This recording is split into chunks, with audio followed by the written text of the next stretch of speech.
Well, this is Dr. Mike, and it is my pleasure to come to you to teach for this course on colonial America in the coming weeks.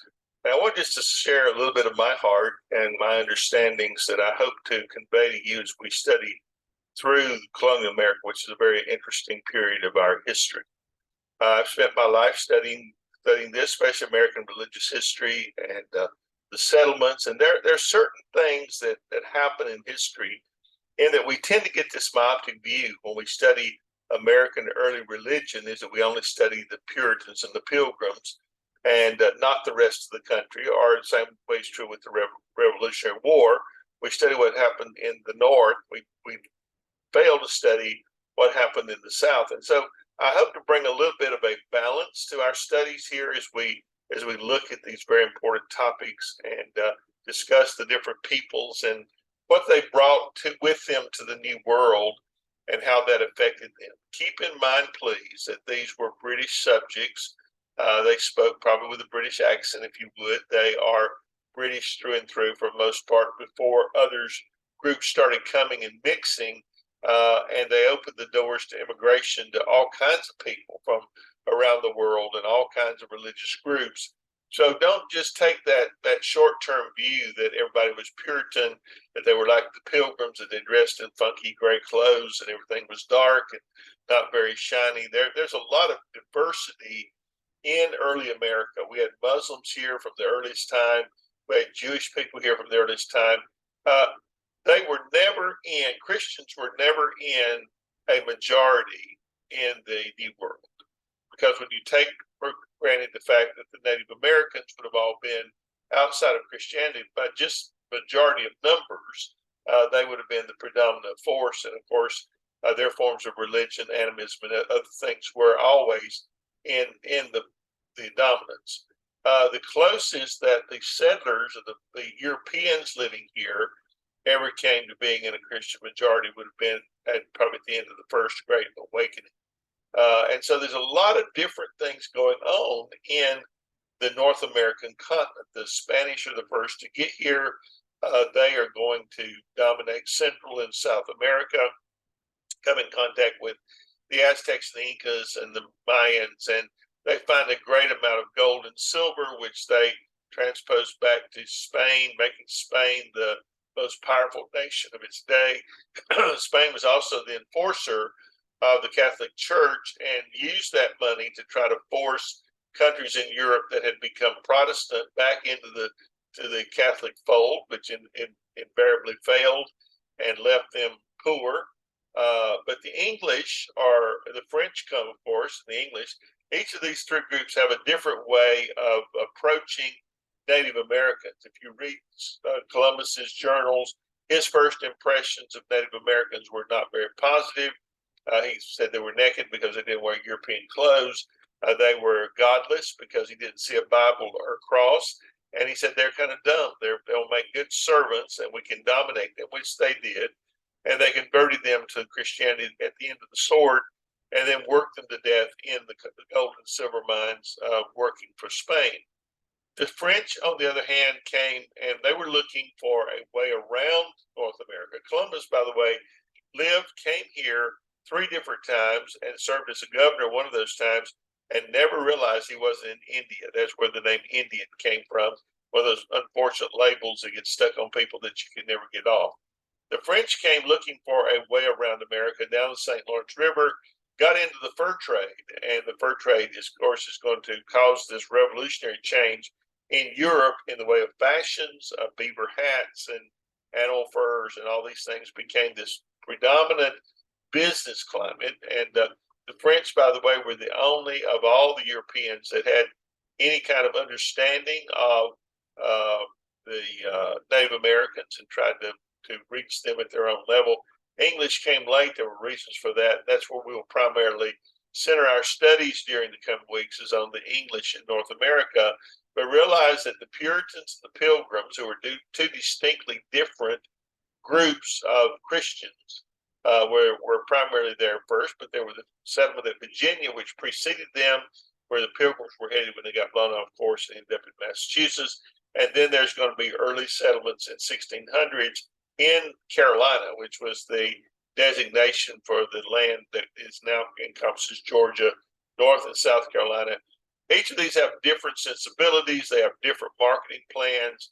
They have different approaches to religion, and there'll be some surprises along the way about that. That is one area that I have investigated quite extensively with South Carolina, which is my home state, and talked about their trade in rice and their trade in slaves. Of course, slavery starts in South Carolina primarily.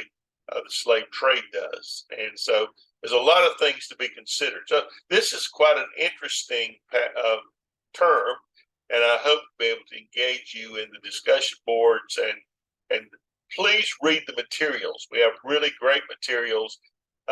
It's not about just passing a course, getting a grade, moving on to the next thing. Is about you learning the materials. And I'd much rather you do that than to just fly through and make an A, move on to the next, and having not learned anything, because this material will come back to you time and time again as important, even if you will be a historian, either if not by life choice and career, at least probably by hobby.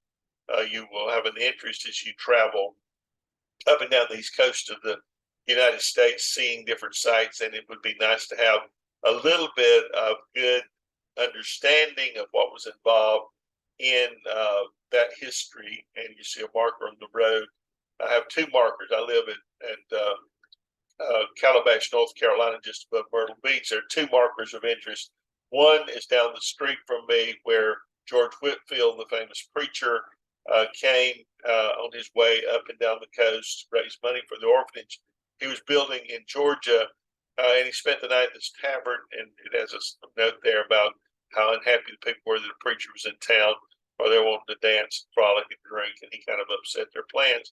Up the road, going toward Wilmington, there is a marker where George Washington spent the night on his journey to see the country while he was president. So those things have a great deal of significance. Let me encourage you, as you do your discussion boards, write your papers, your reflections, let me encourage you to follow standard writing protocol. Those things will cost you points, things like spelling and grammar and punctuation, sentence structure. By the time you're in college, you ought not have many problems with that. Let me encourage you to get Grammarly.com if you don't already have it on your computer. That will be a life-changing event for you, because it will help you improve your writing and your grammar. Things like double spacing, indenting paragraphs, not a bunch of blank space on the paper. All those are just basic writing conventions that you ought to know already. If you're going to function in academics, you have to learn the tools and you have to abide by them. Would you want a plumber to come to your house without his tools, and all he's got is a saw, so he's going to cut everything? That's not how we operate. You are in the process of going to school to learn the tools of your trade, and communication and writing is a tool that's used in every one of those. So let me encourage you to take the tools of the trade, learn them, and writing is one of them. So we're going to be working a lot on improving our writing. When you write history, you write in simple past tense, and be sure that you tell the story. The story is what you're trying to get across. You want it to be factual. If you borrow facts, you want to document them. Those kind of things will be helpful to you. So it won't be a brutal part of the course, but it will be an important part of the course that you learn the writing protocols that will be needed in academics to get you through this course and many others. If you learn them here, you don't know them, you learn them here, you will put yourself in great stead for future times to do better, to be a better student. I've been a student, by the way, for 57 out of 65 years. I've had very few times of freedom or break from that. Working on my 10th degree, so I know how to go to school. I know the psychology of it. I'd love to share some of that with you. If I keep you from making a mistake that I might have made, then it would be very much worthwhile all that time in school. I'm working while you're working. I'm taking my courses to finish my PhD in history. I will, by the end of this year, have those finished to be ready for my dissertation. They call that ABD, all but dissertation. I call it all but dead, because I don't know one is more important than the other. But let me know. Communicate with me. Don't hide from me. I'm not hiding from you. I hate teachers that put their stuff up and disappear. And I expect my students to communicate with me as well. Tell me if you have a problem, if you have a question, something's unclear, or you just want to learn something more about the subject. Take the time to learn the materials, read the text, listen to the videos, uh, watch my messages, and we will have a live chat office hours each week. Great place to come together, bring your questions with your classmates. I really do encourage those. It's not mandatory, but I do encourage you. That will add so much more to the course if you'll show up and talk to me. All right, I'll let you go for now. Great to meet you and look forward to learning more about you in the days to come. And let's have a great term. Thank you so much.